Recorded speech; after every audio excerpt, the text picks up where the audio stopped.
آج پاکستان کی جیت ہوئی۔ پی آئی اے کو دوبارہ سے عظیم بنانے کے لیے محنت کریں گے۔ گروپ کے چیئرمین عارف حبیب نے بڑا اعلان کر دیا۔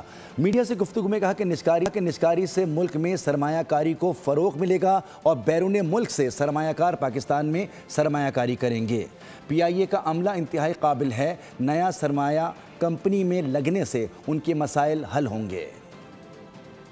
جیت ہوئی پاکستان کی جیت ہوئی الحمدللہ۔ یہ جو برانڈیشن کی سکسیس ہے یہ آئی تھنک پاکستان میں اور مزید انویسٹمنٹ کو جو ہے فروغ دے گی، اور یہ جو پی آئی اے ہے وہ ایک ہمارا قومی ادارہ ہے اور الحمدللہ اس نے بہت اچھے دن دیکھے اور وہ دنیا میں نمبر 2 جو ہے وہ ایئر لائن رہی ہے۔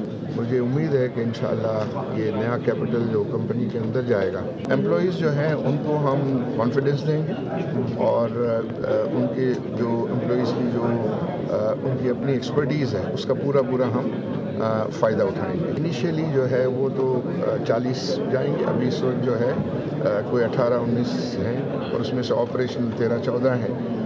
اس کو پہلے فیز میں جو ہے وہ 38 کریں گے، پھر 65 کریں گے اور پھر ڈپینڈنگ اپون دا ڈیمانڈ انشاءاللہ اس کو اور بھی جو ہے وہ بڑھانے کا ارادہ ہے۔ سبسکرائب کریں اور بیل دبائیں تاکہ کوئی خبر رہ نہ جائے۔